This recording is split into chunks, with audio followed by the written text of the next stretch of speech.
wabarakatuh. Yang terhormat Bapak Sofyan Agung Edibo, SOS MAP. Yang terhormat Bapak Ibu Guru beserta staf karyawan SMA Negeri 1 Keburuan. Sebelumnya saya mengucapkan terima kasih pada Bapak Ibu Guru semua sudah berkenan hadir dalam kegiatan diseminasi menyebarkan pemahaman dan penerapan pengalaman budaya positif.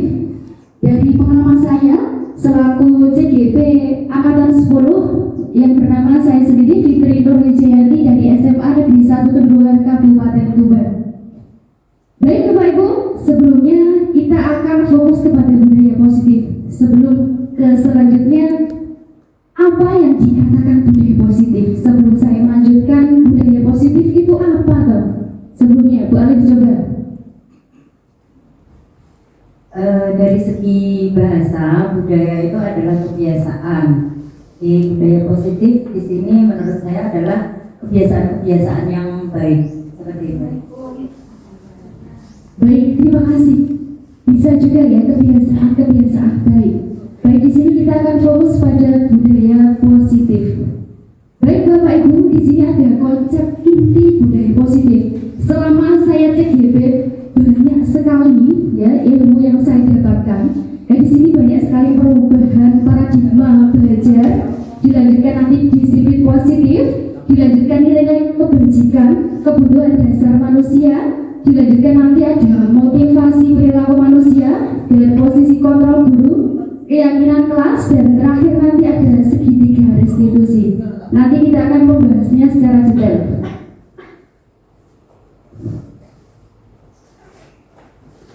Baik Bapak Ibu, di sini yang pertama adalah pembelajaran dengan paradigma baru. Di sini maksudnya apa? Pembelajaran dengan paradigma baru merupakan pembelajaran yang dirancang berdasarkan prinsip pembelajaran berdiferensiasi, sehingga para peserta didik belajar sesuai kebutuhannya berdasarkan tahap perkembangan sesuai teori psikologi modern untuk mewujudkan profil pelajar Pancasila. Kita di sini sebagai pendidik, sebagai Bapak Ibu Guru, kita fokusnya adalah sebagai apa Bapak Ibu? Nantinya fokusnya anak mewujudkan profil pelajar Pancasila, dan nantinya prinsip pembelajarannya berdiferensiasi. Apa tuh pembelajaran berdiferensiasi itu? Boleh? Oke, baik, Bu Alif. Pembelajaran berdiferensiasi adalah pembelajaran yang berbeda-beda dari segi prosesnya, kontennya maupun produknya. Baik Bapak Ibu, berdiferensiasi itu maksudnya apa? Sesuai kebutuhan siswa. Kita sebagai guru berarti bagaimana ketika kita mengajar, berarti kebutuhan siswa itu apa? Dan nantinya kita fokusnya di pembelajaran berdiferensiasi. Dan nantinya kita akan mewujudkan profil pelajar Pancasila yang nantinya ada 6 itu. Yang pertama apa Bapak Ibu? Beriman, bertakwa kepada Tuhan Yang Maha Esa, dan berakhlak mulia. Yang kedua, berkebinekaan global. Yang ketiga, bergotong royong, sekawan kreatif, bernalar kritis, dan dilanjutkan dengan mandiri. Itu fokusnya. Dilanjutkan, di sini ada miskonsepsi tentang teori kontrol, ya. Di sini ada ilusi guru mengontrol murid. Terkadang guru mengontrol murid itu benar atau salah, Bapak? Bu? Bisa jadi benar, bisa jadi salah. Iya. 50-50 seperti itu, Bapak. Di sini ada miskonsepsi tentang teori kontrol. Maksudnya di sini ilusi guru mengontrol murid. Ketika murid itu dikontrol, nah, semisalnya berpakaian ya tidak rapi. Nah, mohon pakaiannya dimasukkan. Ketika itu motivasinya itu dari keinginan kita, tanpa si anak itu tidak ada motivasi dari diri sendiri, itu berarti kan juga salah. Dia betul Bapak Ibu. Intinya anak itu sudah mempunyai motivasi intrinsik dari dalamnya sendiri, sehingga ketika ibaratnya baju tidak rapi itu ibaratnya kalau sudah mempunyai intrinsik, motivasi intrinsik itu sudah rapi sendiri. Seperti itu Bapak Ibu ya. Nah ini di sini ada mengubah paradigma stimulus respon ke pendekatan teori kontrol. Ya, langsung saya jelaskan sedikit saja. Di sini ada stimulus respon, realitas, kebutuhan kita sama. Namun di sini teori kontrolnya realitas kebutuhan kita berbeda. Kebutuhan siswa itu berbeda atau sama Bapak Ibu? Berbeda, betul sekali. Sehingga kita menekankan bahwa di sini teori kontrol berbeda. Berarti kita sebagai pendidik bagaimana caranya kita menyikapi bahwa siswa itu kan berbeda-beda. Jadi perlakuannya sama atau tidak Bapak Ibu? Tidak, ya. Berarti kita harus fokusnya di teori kontrol. Seperti itu Bapak Ibu. Dilanjutkan di sini yang kedua adalah disiplin positif. Disiplin positif memang ibaratnya kita sebagai Bapak Ibu guru itu tidak asing mendengarnya. Iya apa tidak Bapak Ibu? Disiplin ibaratnya kan sebagai murid itu juga harus disiplin. Dan di sini disiplin itu berasal dari kata apa Bapak Ibu? Disiplina yang artinya belajar. Disiplin mengacu pada disiplin diri yang memiliki tanggung jawab terhadap apa yang dilakukannya berdasarkan nilai-nilai yang dia ini. Dan dari disiplin dirilah ini nanti menuju ke disiplin positif. Maksudnya apa di sini? Merupakan salah satu cara penerapan disiplin yang bertujuan untuk menumbuhkan kesadaran serta memberdayakan peserta didik tanpa imbalan penghargaan atau riut, ancaman atau hukuman. Seperti itu ya. Nah di sini ada saya garis bawahi bahwa sebagai pendidik tujuan kita itu apa Bapak Ibu?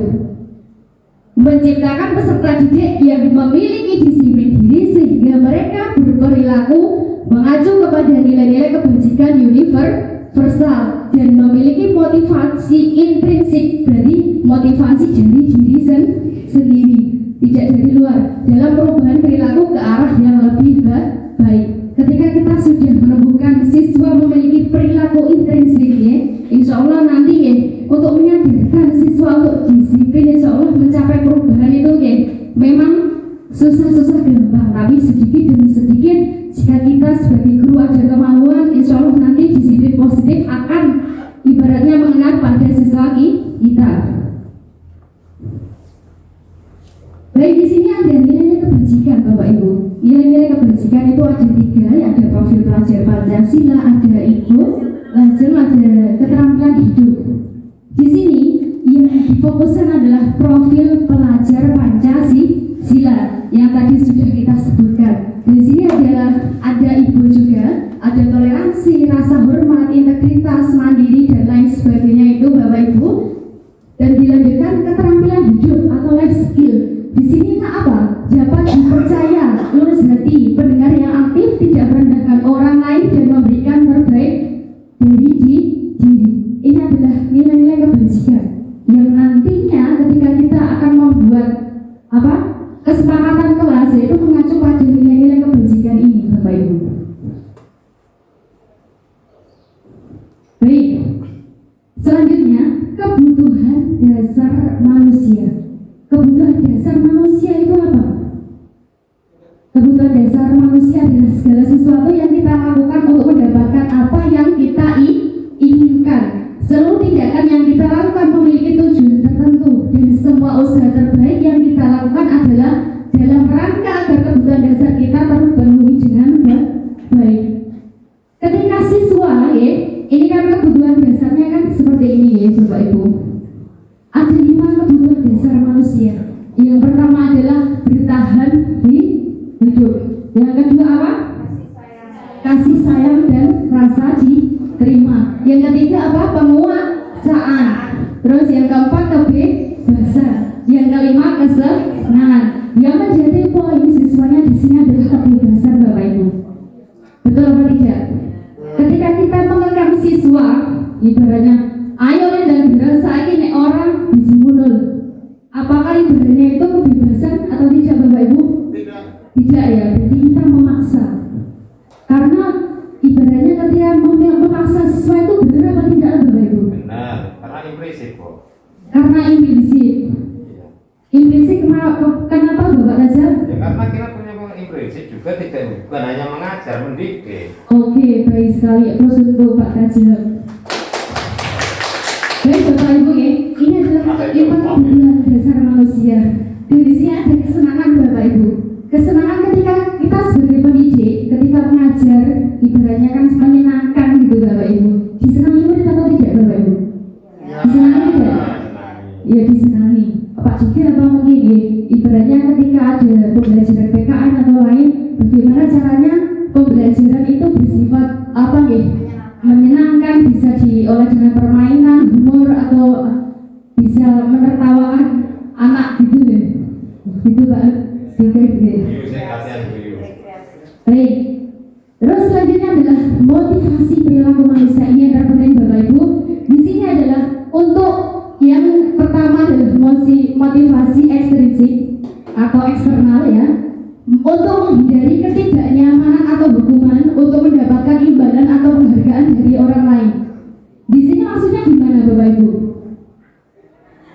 Motivasi ekstrinsik, ketika anak berbuat kesalahan, ya, hanya takut dihukum, hanya takut ibaratnya disuruh sekojar, itu berarti masih dari apa? Motivasi ekstrinsik. Siswa kita masih motivasi ekstrinsik atau intrinsik Bapak Ibu? Masih apa?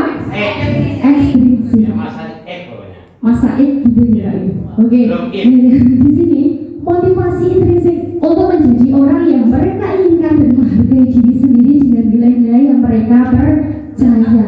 Memang benar sekali Bapak Ibu ya.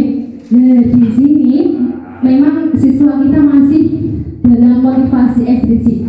Nah kita sebagai guru, bagaimana caranya kita menumbuhkan motivasi intrinsik? Bagaimana caranya? Mari kita sebagai pendidik bersama-sama agar siswa kita itu ada perubahan yang lebih baik, walaupun sedikit demi sedikit. Lanjutnya Bapak Ibu. Selanjutnya di sini ada istilah hukuman, konsekuensi, dan restitusi. Pastinya pilih yang mana Pak Reza? Oh ya, pilih yang mana? Oke, belum yang milih. Mestinya hukuman dan konsekuensi sudah sering didengar Bapak Ibu. Ini tahu betul? Ya, pasti sering. Karena hukuman ibaratnya Bapak Ibu apakah sering ada hukuman ketika anak berbuat salah di kelasnya? Sering sekali. Pak juga?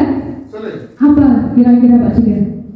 Ya karena biasanya siswa terlambat masuk kelas. Siswa terlambat masuk kelas gitu ya. Ya biasanya. Kalau saya ada hukuman itu, konsekuensi kalau Konsekuensi. Biasanya sekolah sekali 5 kali untuk membiasakan dia disiplin juga mulai lagi. Oke baik. Itu hukuman dari Bapak juga. Namun di sini ada juga konsekuensi. Bedanya hukuman ini sama konsekuensi. Kalau hukuman tidak terencana, ibaratnya murid tidak tahu apa-apa yang terjadi atau apa yang dilibatkan, tidak dilibatkan. Dan di sini konsekuensi itu terencana atau disepakati. Murid tetap dibuat tidaknya nyaman. Sikap guru selalu memonitor murid. Dan di sini Bapak, restitusi itu memang ya, saya mendapatkan ilmu restitusi itu ketika saya menjadi guru penggerak. Apa itu tuh restitusi? Awalnya juga asing. Restitusi apa itu tuh? Restitusi ternyata proses menciptakan kondisi bagi murid untuk memperbaiki kesalahan. Di sini ada proses kolaboratif yang mengajarkan murid untuk mencari solusi sendiri. Ketika anak berbuat kesalahan, bagaimana caranya bisa mencari solusi sendiri? Seperti itu. Bukan restitusi Pak Tajam, restitusi. itu kan proses toh Bu. Proses. Oke, fokus lagi ke posisi kontrol guru Bapak Ibu. Di sini posisi kontrol guru ada yang pertama penghukum, yang kedua pembuat rasa bersalah, yang ketiga teman, yang keempat pemantau, dan yang kelima adalah manajer. Jadi di sini posisi kontrol kira-kira Bapak Ibu guru yang mana? Bagian satu penghukum, teman, pembuat rasa bersalah, atau manajer? Kira-kira yang mana? Bisa membuat rasa bersalah, bisa teman. Bisa teman, bisa pembuat rasa bersalah. Bu Alif? Ke semuanya. Ya dari posisi kontrol yang semuanya itu tadi kalau yang dijelaskan dari segitiga restitusi, kita hendaknya berada di posisi manajer. Kalau di pembuat rasa bersalah dan teman itu efeknya adalah hanya sebentar. Beda dengan kalau jadi manajer atau nanti anak sudah muncul motivasi intrinsik, itu bisa efeknya berjangka panjang. Terima kasih. Terus untuk Bali. Betul sekali Bapak Ibu. Memang kita di sini ditekankan posisi guru yang baik itu yang sebenarnya. Saya memang menjadi guru itu penghukum juga tahu, pembuat rasa bersalah juga tahu, teman juga tahu, pemantau juga tahu.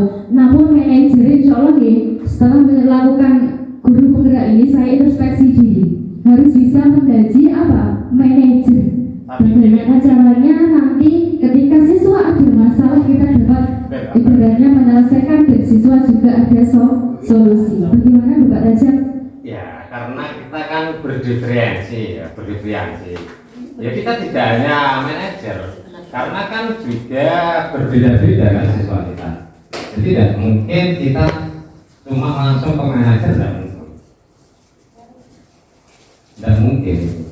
Apalagi kita sudah tahu sikon yang dihadapi saat ini juga kan, siswa kita ini yang ada di SMA Pikiran juga, SDN-nya juga seperti itu. Jadi kalau kita mengharap jadi guru yang manajer, saya kira kalau di tempat kita ya ini, di tempat kita SMA Negeri 1 Turulan kurang pas.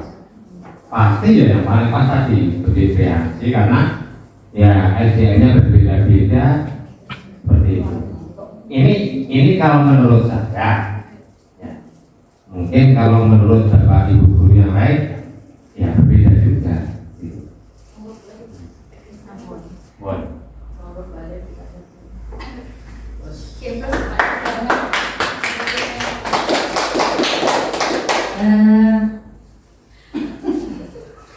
Begini ya, yang saya sampaikan tadi gini, sebaiknya gitu kan. Sebaiknya kita itu dari 5 posisi kontrol guru itu berada di posisi kontrol manajer.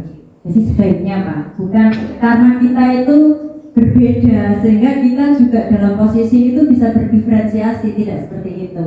Jadi memang saat ini kita itu masih ada yang di posisi penghukum, ada yang di posisi tadi teman kita ada yang membuat rasa bersalah, ada juga yang berposisi di teman, dan ada juga yang di pemantau, itu jelas. Tapi maksudnya ya dari materi budaya positif ini sebaiknya Bapak Ibu guru itu berada di posisi manajer, bukan karena kita itu berbeda-beda, tidak karena kita berbeda kemudian kita itu posisi kontrolnya juga berbeda. Yang berbeda itu kan murid kita. Dalam hal ini yang menjadi apa ya, sebagai pelaku pembelajaran. Kita sebagai pendidiknya itu posisinya di manajer. Mungkin seperti itu. Oke, terima kasih Bapak Raja dan Bu Ali. Saya tegaskan kembali Bapak ini. Di sini ada 5 posisi kontrol seorang guru. Memang ada 5. Namun kita sebagai pendidik itu diharapkan nantinya bisa menempati posisi kontrol seorang guru sebagai manajer. Jadinya dari 4 ini penghukum, pembuat rasa bersalah, terus pemantau, ibaratnya itu nanti disisihkan dulu. Kalau bisa kita nanti fokuskan di manajer. Seperti itu Pak. Nggak usah dipantau. Oke, bukan berarti kita manajer. Maksudnya di sini kan pemantau Bapak, nanti di belakang saya jelaskan lagi. Oke. Di sini langsung ke kasus saja ya. Tadi ada siswa tidak memakai atribut lengkap saat upacara bendera. Ketika Bapak Ibu guru ini sebagai penghukum berarti hormat pada bendera selama 1 jam. Itu berarti di posisi penghukum. Ketika pembuat rasa bersalah, ketika ada siswa yang tidak memakai atribut, apa yang dilakukan Bapak Ibu? Berapa kali ibu atau bapak harus memberitahu kamu selalu saja mengecewakan ibu atau bapak. Ini saya ini. Itu berarti selalu merasa bersalah pada siswa. Oke. Dan teman, kalau teman ini, ayo dong ikuti aturan sekolah. Tolong bantu ibu atau bapak ya. Sekali ini, ya sudah, tidak apa-apa. Lain kali jangan sampai berbuat seperti ini lagi ya. Ini ya saya. Udah bisa ini. Ini kalau di posisi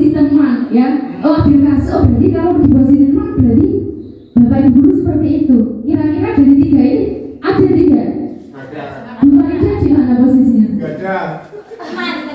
Oh, nama. Oh, berarti kok ada Oke. Terus ke ini pemantau. Kalau pemantau, ini Bapak Ibu, ketika ada siswa tidak memakai atribut lengkap saat upacara, kamu sudah melanggar peraturan sekolah. Kamu tahu konsekuensinya? Setelah upacara kamu beri atribut ke koperasi dan jangan diulangi lagi. Ini kayaknya ini petugas koperasi. Pemantau. Biar atributnya laris gitu. Lanjut ke manajer Bapak Ibu, ini yang kita harapkan. Manajer ini, ini adalah apakah kamu tahu kesalahanmu?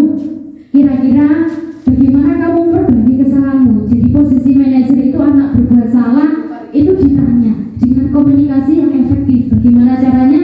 Nanti anak menyadari kesalahannya dan anak mencari solusinya sendiri. Dengan ibaratnya dengan komunikasi efektif, bagaimana caranya nanti kita bisa membimbing anak-anak dengan posisi kontrol guru kita sebagai nantinya sebagai manajer. Seperti itu Bapak Ibu. Belum mampu. Baik, di sini coba. Belum mampu. Di sini posisi kontrol guru apakah aku? Saya kecewa sekali dengan kamu. Posisi apa ini? Apa ini tadi Bapak Ibu posisi apa? Rasa bersalah. Betul? Saya kecewa sekali dengan kamu. Oh, enggak. Pembuat rasa bersalah, betul? Betul. Terus lagi Bapak Ibu, apa rencanamu untuk menyelesaikan masalah ini? Betul sekali. Terus ada lagi ini, ayolah lakukan dari Bapak Ibu ya.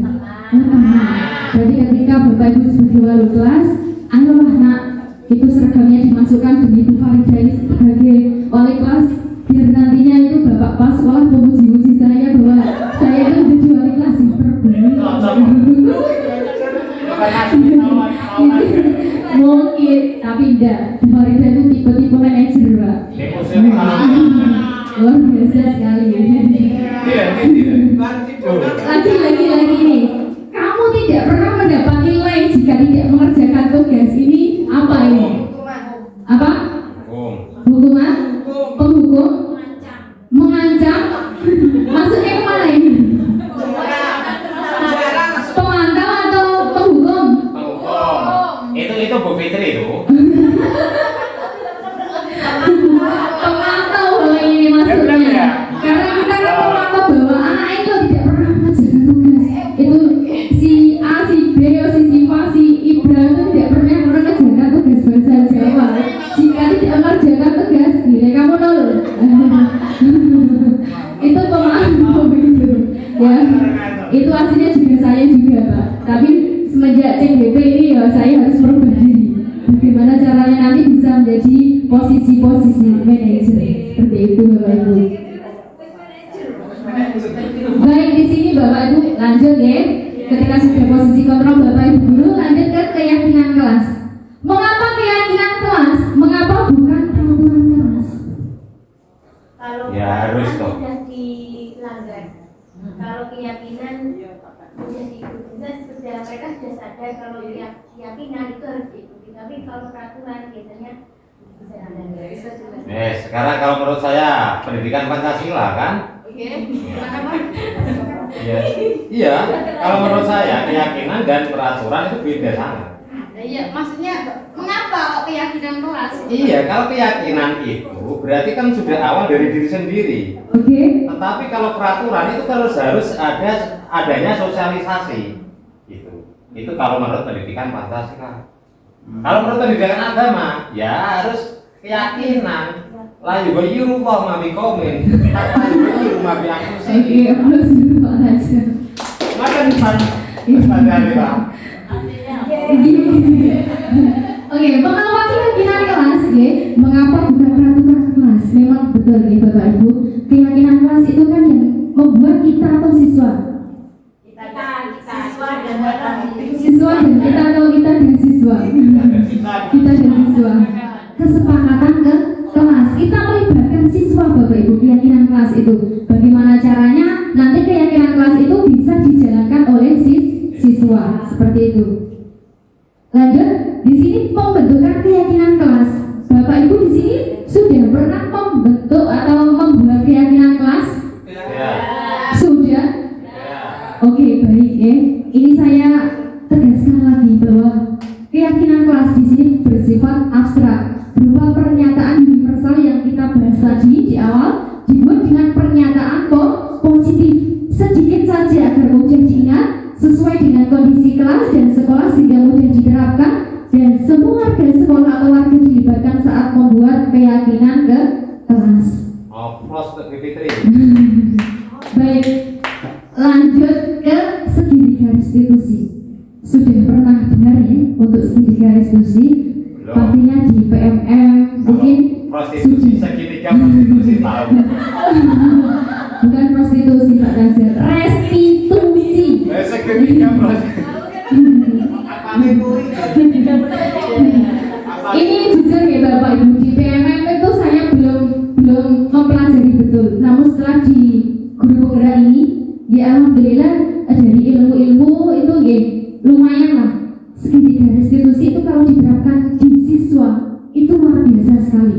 Ya, ini maksudnya apa Mas segitiga restitusi? Suatu proses dialog itu kan berbicara yang dijalankan guru atau orang tua agar dapat menghasilkan murid yang mandiri dan bertanggung jawab. Di sini dari segitiga restitusi itu intinya apa? Komunikasi yang efektif. Baik, di sini restitusi itu ada 3. Yang pertama adalah menstabilkan identitas. Yang kedua, validasi tindakan yang salah. Yang ketiga adalah menanyakan keyakinan. Di sini saya jelaskan Bapak Ibu, menstabilkan identitas maksudnya bagaimana dong? Segitiga restitusi dalam sebuah komunikasi ketika ada siswa yang bermasalah, seumpamanya kenapa kalian kok tidak pernah masuk sekolah selama seminggu itu kenapa? Dan kita proses dengan apa? Segitiga restitusi. Kenapa toh si anak tersebut, siswa tersebut itu tidak masuk sekolah selama seminggu berturut-turut. Nah di sini yang pertama adalah menstabilkan identitas berdasarkan prinsip membuat kesalahan adalah bagian dari proses pembelajaran, menggeser identitas gagal ke identitas sukses. Coba di sini ada contohnya. Ketika kita sebagai guru akan menstabilkan identitas komunikasi. Ya. Baik Bapak Ibu, saya lanjutkan kembali.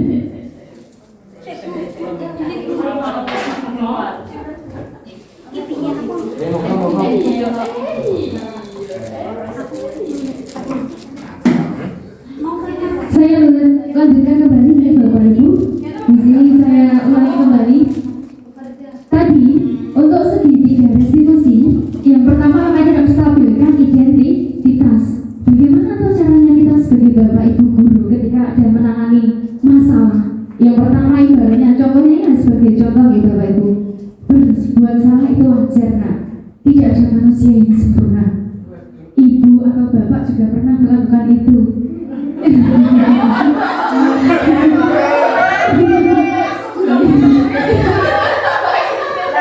Ini formasi, suara apa ini?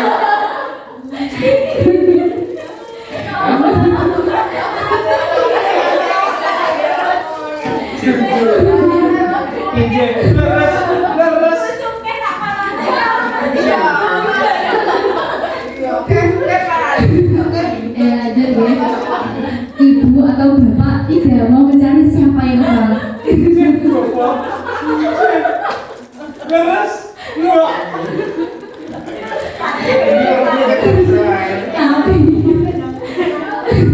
Ibu atau bapak ini mencari solusi dari permasalahan ini. Kamu berhak merasa begitu. Ibaratnya apa ya? Menstabilkan identitas. Ya, ini ibaratnya hanya sebagai contoh Bapak Ibu ya. Bagaimana caranya nanti kita berkomunikasi efektif dengan siswa kita tanpa menyakiti seperti itu. Terus kedua adalah validasi tindakan yang salah. Tindakan yang salah tadi divalidasi berdasarkan prinsip setiap perilaku berupaya memenuhi suatu kebutuhan dari pemikiran stimulus respon menjadi proaktif, mengenali dan mengakui kebutuhan murid akan memperbaiki hubungan dengan murid. Nah di sini untuk memvalidasi ini ada contohnya Bapak Ibu. Kamu pasti punya alasan mengapa melakukan hal itu. Ditanya Bapak Ibu. Anak-anak jadi ketika anak itu kok tidak masuk berturut-turut, ditanya jangan hanya ibaratnya kamu tidak pernah masuk pembelajaran saya, nilai kamu 0. Jangan seperti itu. Tapi divalidasi dulu. Kamu pasti punya alasan mengapa melakukan hal itu, padahal kamu bisa melakukan yang lebih buruk dari ini. Kamu patut bangga karena telah melindungi sesuatu yang penting buat kamu. Kamu melakukannya karena mempertahankan sesuatu yang penting bagimu. Validasi masalah, ya, tindakan yang salah itu kamu pasti punya alasan. Intinya di situ adalah menanyakan kenapa anak berbuat seperti itu. Terus yang terakhir adalah menanyakan keyakinan. Jadi validasi tadi. Nanti langsung di akhir menanyakan keyakinan apakah yang diperbuat itu salah atau tidak. Biar siswanya menyadari sendiri. Di sini adalah murid akan diberi pertanyaan-pertanyaan bermakna. Jadinya kita sebagai guru tuh harus pintar-pintar apa Bapak Ibu? Mengolah kata. Ya betul. Komunikasi yang efektif dengan siswa kita. Biar ibaratnya siswa itu juga ketika ada masalah itu tidak terbebani. Ibaratnya kalau sudah ada masalah disuruh skotcha, disuruh push up itu aslinya tidak boleh. Tetapi saya pernah melakukannya. Ya. Gara-gara saya tidak bisa mengolahkan. Bukan karena itu Bapak. Karena memang belum tahu ilmunya. Dan di sini sudah punya ilmu, insya Allah nanti saya akan mengembangkan. Terus lanjut mampu mengaitkan keyakinannya dengan tindakan yang salah. Tindakan yang salah tadi itu apa? Tadi ibaratnya itu sudah menanyakan keyakinan. Keyakinan kelasnya apa yang dilanggar? Itu siswanya sudah tahu. Oh berarti ini. Apa yang keyakinan kelas 3? Ibaratnya tidak terlambat. Ibaratnya apa? Keyakinan kelasnya apa? Kira-kira datang tepat waktu. Kalimat positif ya, Sube. Datang tepat waktu. Ibaratnya telah masuk ke kelas. Kira-kira apa yang telah disepakati bersama? Apa kira-kira disiplin? Seperti apa gambaran sebuah kelas yang ideal buat kamu? Kamu ingin menjadi orang yang seperti apa? Seperti itu Bapak Ibu. Di sini aslinya ada video sebentar. Ini hanya sekilas saja ya, tidak usah sampai itu ya. Ini aslinya ada video, tapi kok tidak bersuara. Tidak usah video prostitusi. Tidak bergerak.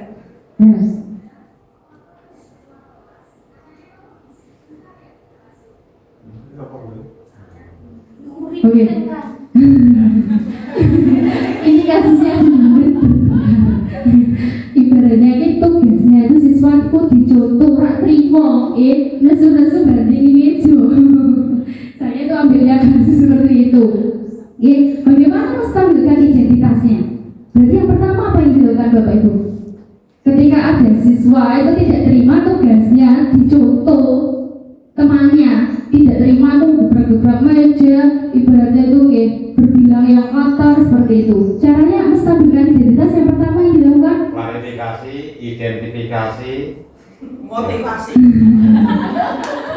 Bagaimana Bu Ali? Menanyakan mengapa dia melakukan itu namanya klarifikasi.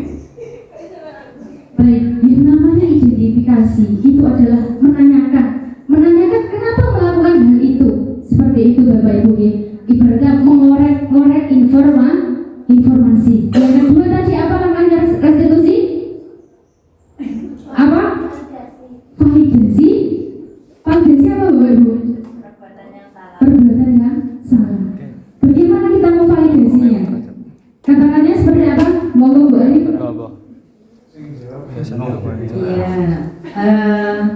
tidak semua Tidak semua lagi. ya kamu bukan satu-satunya yang pernah melakukan seperti itu. Mungkin saya juga pernah, karena marah itu kan ekspresinya bisa berbeda-beda. Ada yang marah menangis. Marah menangis terus marah-marah. Baik, intinya seperti ini Bapak Ibu. mau memutarkan video biar lebih jelas gitu ya. Tapi nek dari segitiga restitusi, bentar Bapak, benar Bu Farid? Iya, iya. Jangan pulang dulu. Baik ya, saya tegaskan kembali Bapak Ibu di sini. Di sini kan ada 3 proses restitusi. Yang pertama adalah mengidentifikasi apa? Menstabilkan identitas. Yang kedua adalah validasi tindakan yang salah. Yang ketiga adalah menanyakan keyakinan. Menstabilkan identitas tadi intinya apa Bapak Ibu? Klarifikasi, ya. Oh berarti kita mengklarifikasi ketika ada anak berbuat salah, kita klarifikasi. Yang kedua, kita ambil kesepakatan bersama. Validasi apa? Tindakan yang salah. Intinya apa Bapak Ibu? Konsekuensinya. Validasi. Kita ambil bersama. Sehingga ketika ada masalah, oh kita harus berbuat seperti ini. Apa intinya yang kita tahu? C4 Mengajak anak itu mengaku bahwa hal seperti itu tidak hanya dia yang salah. Tidak dia yang salah, namun memang manusia itu Tidak tidak sempurna. sempurna. Ya intinya seperti itu.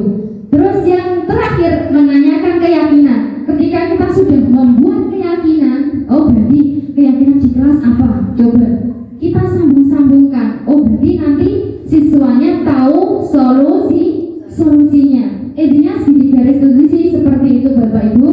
Ibaratnya kita sebagai pendidik, ketika kita menggunakan langkah, ketika siswa ada masalah menggunakan segitiga restitusi, insya Allah lah nanti ada hikmahnya. Seperti itu Bapak Ibu ya.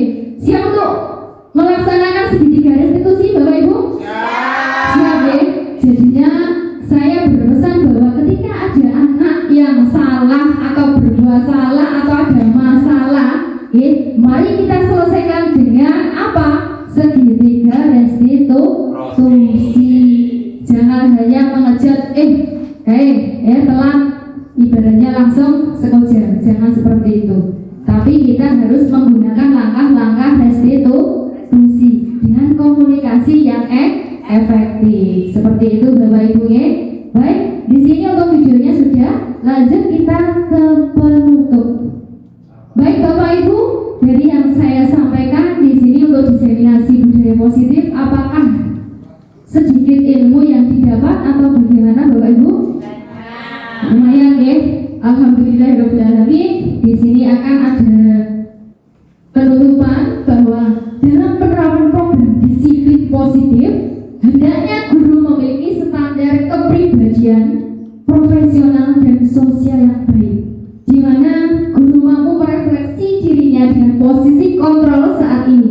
Bagaimana perjalanan dirinya sebagai among atau manajer yang menuntut murid-muridnya menjadi insan yang mandiri, merdeka, dan bertanggung jawab.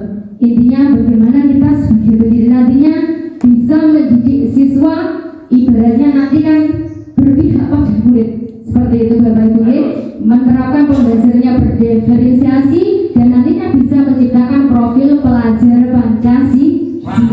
Demikian yang dapat saya sampaikan, semoga bermanfaat. Mohon doanya semoga saya lancar dalam pendidikan guru bergerak bisa lulus sampai akhir. Terima kasih atas dukungan Bapak Ibu semua. Insya Allah yang hadir hari ini berkah barokah di akhirat nantinya. Sekian, billahi taufiq wal hidayah. Wassalamualaikum warahmatullahi wabarakatuh. Oke, semangat Bu. SMA-nya bisa keduaan, bisa. Ya, untuk demi pendidikan Indonesia yang luar biasa. Terima kasih Bapak Ibu.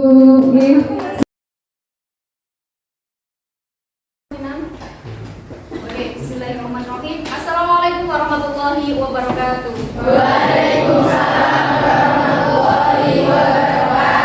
Oke, selamat pagi semuanya. Oke, apa kabarnya hari ini? Alhamdulillah baik, luar biasa ya. Baik, di sini untuk pembelajaran bahasa Jawa sebelum dimulai, Bu Fitri akan membuat yang di sini namanya nanti akan membuat keyakinan ke kelas selama nanti 1 semester pembelajaran bahasa Jawa. Namun di sini, apakah kalian sudah tahu keyakinan kelas itu apa toh? Sudah. Apa Mbak Aulia? Keyakinan kelas itu apa Mbak Aulia? Peraturan. Terus Mbak siapa? Mbak Popi. Apa Mbak Popi? Keyakinan itu apa? Keyakinan itu apa Mbak Soleha? Pernyataan atau kalimat positif. Oke, pernyataan atau kalimat positif. Untuk apa toh nanti keyakinan kelas? Agar kelas dapat Disiplin. Agar kelas menjadi disiplin. Boleh. Baik. Agar bisa nantinya kalian bertanggung jawab. Jadi nanti antara peraturan kelas dan keyakinan kelas itu beda. Peraturan sekolah juga beda. Peraturan sekolah kan memang sudah ditentukan oleh sekolah dan itu wajib untuk ditaati oleh kalian semua. Begitu ya. Nanti keyakinan kelas kan kita sudah yakin bahwa kalian sendiri yang membuat, bukan Bu Fitri. Nanti Bu Fitri hanya sebagai perantara saja. Jadinya kalian nanti membuat peraturan kelas dulu, ya. Nanti dilanjutkan menjadi kalimat-kalimat positif. Ya. Kalimat positif itu bagaimana toh Bu? Berarti nanti tidak ada kata dilarang, ya. Tidak ada kata tidak boleh. Namun untuk peraturan kelas kalian bebas mau membuat apa toh? Supaya nanti kelasnya bisa aman, bisa tertib, bisa ibaratnya membawa dampak positif bagi kalian semua. Bisa dipahami? Bisa. Baik ya. Di sini Bu Fitri akan membagikan post-it ya. Nanti kalian bebas membuat peraturan kelas yang kalian inginkan ya. Sesuai dengan hati nurani kalian. Kira-kira peraturan kelas apa ya yang saya buat supaya nanti bisa ditaati semua ya, sebelum nanti kita yakini di keyakinan ke kelas gitu ya.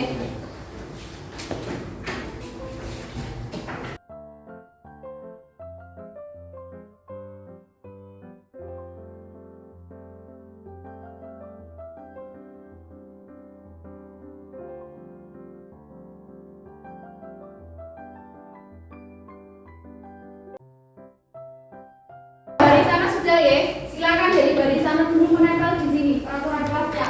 Dari barisan langsung ditempel ya dari sini.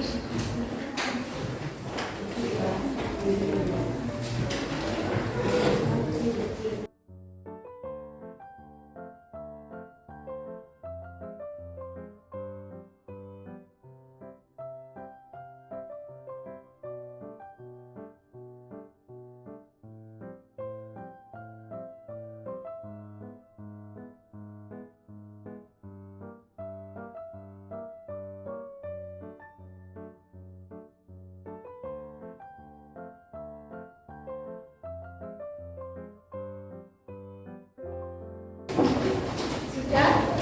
Oke, baik. Di sini coba Mbak Alvina ya, dibantu Bu Fitri. Di sini. Kita pisah-pisahkan ya, mana yang mirip, mana yang tidak. Ayo Mbak Alvina, sini maju. Harus menggunakan atribut lengkap, tidak menggunakan kalau atau gelang. Menonaktifkan HP saat pelajaran berlangsung. Kita kelompok-kelompokkan Mbak Alvina ya. Ini berarti apa ini membayar uang kas tepat waktu, tidak mencoret meja kursi, tidak meninggalkan apa ini sampah, tidak berkata kotor. Oke, kita pisahkan yang sama mana terus itu menonaktifkan HP. Terus ini ya berangkat ke sekolah berarti samakan dari sini. Oke, terus disiplin waktu, terus ini bisa tahu saat pelajaran wajib bersepatu juga ya.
Baik, coba di sini Mbak Alvina, kita ambil kalimat positifnya, coba ditulis di sini.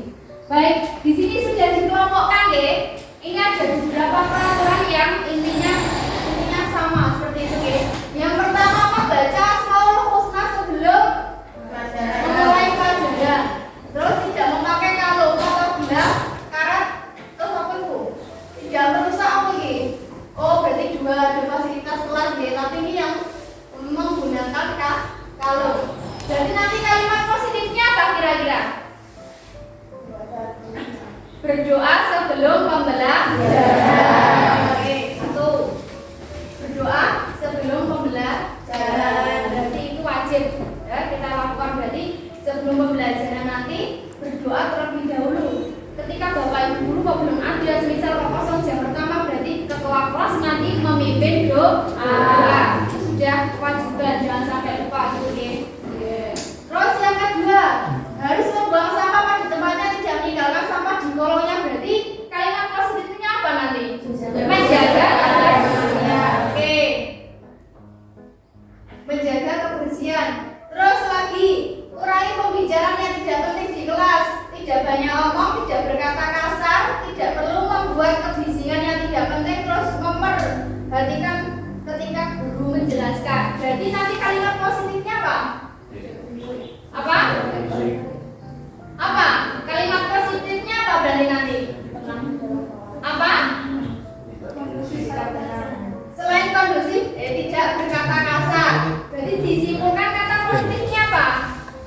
Berkata sopan atau berbicara sopan kepada teman dan guru. Oke. Terus ini tidak berbicara sendiri ketika ada guru yang menerangkan. Ini nanti masuk ke sini juga, nggih. Menghormati guru, tidak menyepelekan Bapak Ibu guru, tidak tidur pada saat jam pelajaran, dilarang makan saat pelajaran berlangsung, jangan tidur pada jam pelajaran, menonaktifkan HP saat pelajaran berlangsung kecuali saat disuruh guru. Berarti nanti kalimat positifnya apa intinya ini? Apa? Apa? Menghormati dan menghargai Bapak Ibu guru. Oke. Ini sudah, terus ini wajib kaos kaki logo harus menggunakan atribut lengkap. Atribut harus lengkap saat upacara, saat belajar wajib bersepatu, tidak mencoret-coret meja dan kursi. Dilarang berkelahi dalam kelas maupun lingkungan. Berarti ini nanti masuk apa? Masuk apa kira-kira? Berpakaian rapi atau kedisiplinan? Disiplin dalam memakai atribut sekolah.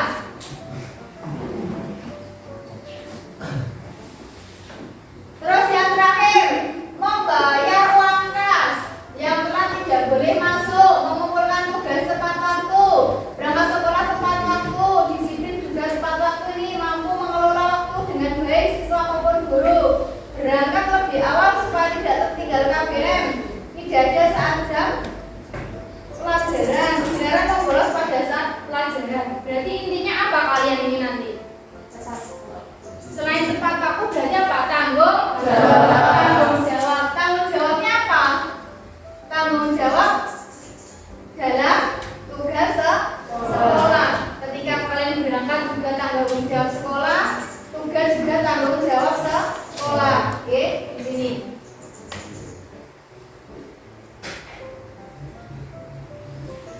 Baik, di sini kalimat positifnya ada berapa itu? Ada 6. Yang pertama apa? Berdoa sebelum pembelajaran. Yang kedua, menjaga kebersihan. Yang ketiga, berbicara sopan kepada teman dan guru. Yang keempat, menghormati dan menghargai Bapak Ibu guru. Yang kelima, disiplin dalam memakai atribut sekolah. Yang keenam, bertanggung jawab dalam tugas sekolah. Oke, di sini nanti ini kan sudah sesuai dengan kalimat positif ya. Nanti kita ubah menjadi nilai-nilai kebajikan yang nanti kalian semua yakini bahwa ini nanti kita jalankan bersama. Kira-kira ini berdoa sebelum pembelajaran pembelajaran nilai-nilai apa yang terkandung? Religius. Coba di garis bawahi religius. Oh berarti nanti sebelum pembelajaran kalian wajib nantinya berdoa karena nanti ada nilai-nilai kebajikannya berupa nanti religius. Terus yang kedua, menjaga kebersihan. Berarti nilai-nilainya apa? Nilai kebajikannya berupa apa? Nilai kebajikannya apa? Menjaga kebersihan. Apa? Nilai kebajikan berarti ini kan religius, berarti ini apa berarti? Ya menjaga kebersihan. Tetap nilai kebajikannya tetap kebersihan, menjaga kebersihan, tetap menjaga kebersihan. Mereka nilai-nilainya tetap menjaga kebersihan. Berbicara sopan kepada bapak ibu guru berarti apa? Apa? Sopan santun, boleh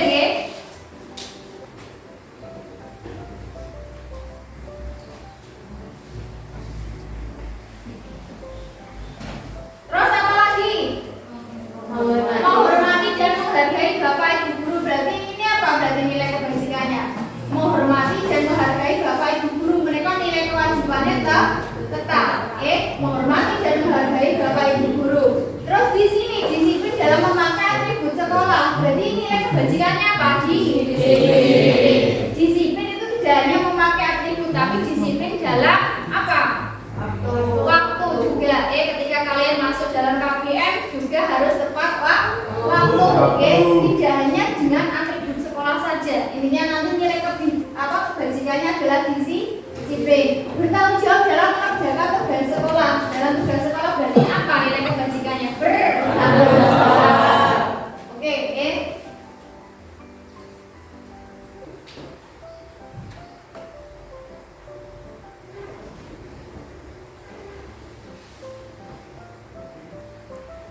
Sudah baik. Oke Mbak Alvina matur nuwun sangat Terima kasih, kembali ke tempat. Di sini sudah ada kalimat positif yang nantinya kita simpulkan ke keyakinan kelas yang nantinya kita sepakati selama 1 semester. Yang pertama apa nilai kebajikannya? Religius. Berarti nanti berdoa sebelum pembelajaran. Yang kedua, menjaga kebersihan. Berarti nanti ketika pembelajaran bahasa Jawa berarti bersih semuanya Umpama ada kotoran berarti segera dibersihkan. Lanjut apa? Sopan santun. Sopan santun tidak hanya berbicara sopan kepada teman dan guru Ibaratnya semua saling sopan santun. Ketika berbicara tidak boleh miso. Harus menggunakan main bahasa Jawa berarti menggunakan apa ketika sama bapak ibu guru? Uga-uga basa promo inggil gitu Menghormati dan menghargai bapak ibu guru. Berarti apa nanti? Menghormati dan menghargai bapak ibu guru berarti apa? Dan sopan santun itu juga termasuk apa enggak? Termasuk berarti kita simpulkan ke menghormati dan menghargai bapak ibu guru saja Berarti untuk sopan santunnya dicoret bawah karena ini kan juga menjadi satu. Menghormati dan menghargai itu adalah ibaratnya sopan santun kalian ketika sopan santunnya baik berarti nanti menghargai dan menghormati bapak ibu guru. Oke, nomor 3 kita coret karena hampir sama. Nomor 5, disiplin dalam memakai atribut sekolah. Karena di sekolah sudah ada ketentuan hijabnya SMA kaos kaki SMA Kalau hari Senin memakai putih abu-abu berarti nanti kalian juga harus disiplin dalam memakai atribut sekolah. Terus disiplin dalam waktu mengumpulkan tugas, waktu masuk kelas nek waktu istirahat monggo harus tepat waktu karena istirahat juga penting. Paham badan?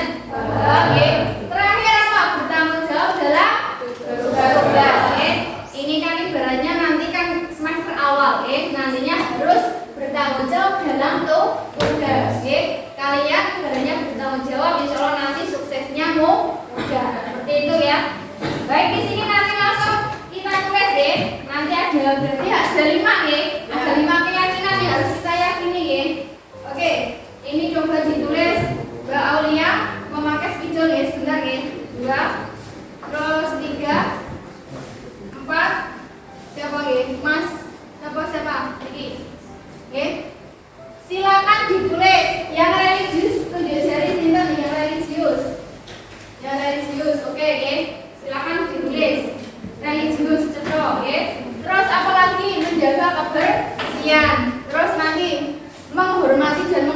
Bapak Ibu. Terus nanti ditempel di sini. Terus nanti ditempel di sini ya.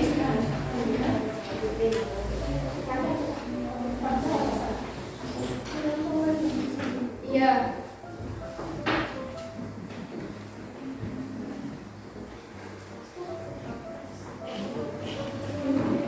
Langsung ditempel ya kalau sudah selesai ya.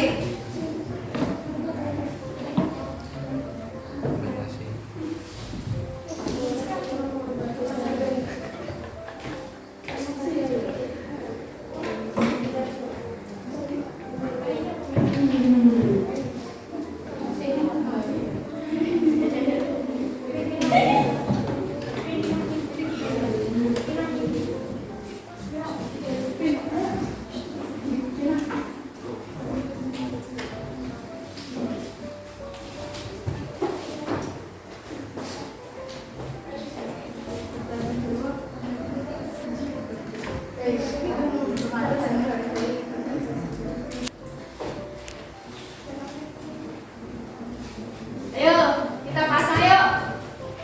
Religius, menjaga kebersihan terus.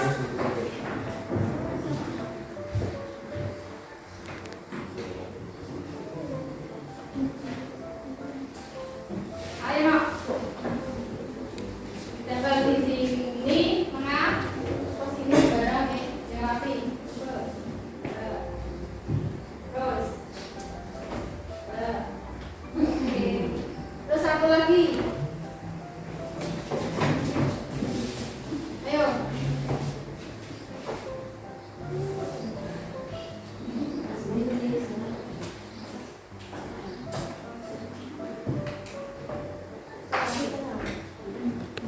Ini si Bandung.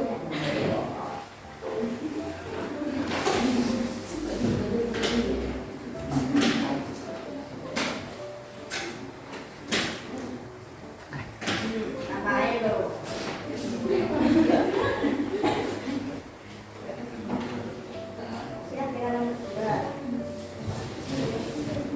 Bisa? Oke, ditempel di sini. Atas ke atas. Baik ya. Oke. Keyakinan kelas 11 MIPA 1 selama pembelajaran bahasa Jawa nanti sudah jadi yang pertama apa? Religius. Yang kedua, menjaga kebersihan. Yang ketiga, sopan santun. Yang ketiga, hormati dan menghargai bapak ibu guru. Yang keempat, disiplin. Yang kelima, bertanggung jawab. Ini adalah nilai-nilai kebajikan dan nanti digunakan sebagai keyakinan kelas kita, oke? Harus diyakini dan dijalankan, oke? Jangan sampai nanti ibaratnya nanti sudah membuat keyakinan di kelas tapi melanggarnya. Apakah nanti ada konsekuensinya? Konsekuensinya apa ketika kalian melanggar keyakinan kelas kita? Apa? Dihukum apa? Ya? Kira-kira apa? Didenda. Boleh didenda berapa? 2.000. Didenda 2.000. Sepakatkah? Sepakat atau tidak? Yang tidak sepakat coba tunjuk jari terus usul. Bu, ini semisal oh saya kok tidak bertanggung jawab kerjakan tugas bisa dipulangkan umpamanya. Ya, nanti bergantung ya. Ibaratnya kalau nanti kok supaya kasnya kok bertambah banyak boleh ya. Ibaratnya oh didenda 2.000. Bergantung nanti berat atau tidaknya. Ibaratnya yang dilakukan ibaratnya pelanggaran keyakinan ke kelasnya. Intinya keyakinan kelas itu harus kalian jalankan sepenuh hati. Intinya kan sudah kalian buat sendiri, ya apa tidak? Ya. Oke. Jadinya dari 5 keyakinan ini harus diyakini, ya. Oke. Ini nanti tanda tangan maju per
Terus ya.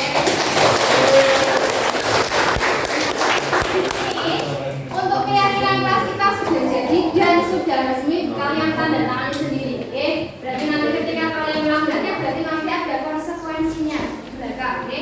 Ya semoga nanti atas keyakinanmu sendiri sudah ada keyakinan kelasnya, oke? Harus religius, menjaga kebersihan, disiplin, bertanggung jawab, menghargai dan menghormati bapak ibu guru itu ibaratnya sudah tertanam dalam hati. Ibaratnya tidak perlu lah, ibaratnya kok nanti dilanggar, oke? Yang penting kalian nanti apa? Berubah menjadi lebih baik dengan adanya keyakinan ke kelas. Baik, sudah selesai. Apabila ada kesalahan ya dari Bu Fitri, ini adalah keyakinan kelas yang kita buat. Sekian, billahi taufiq wal hidayah. Wassalamualaikum warahmatullahi wabarakatuh. Waalaikumsalam warahmatullahi wabarakatuh. Oke, semangat 11 MIPA 1.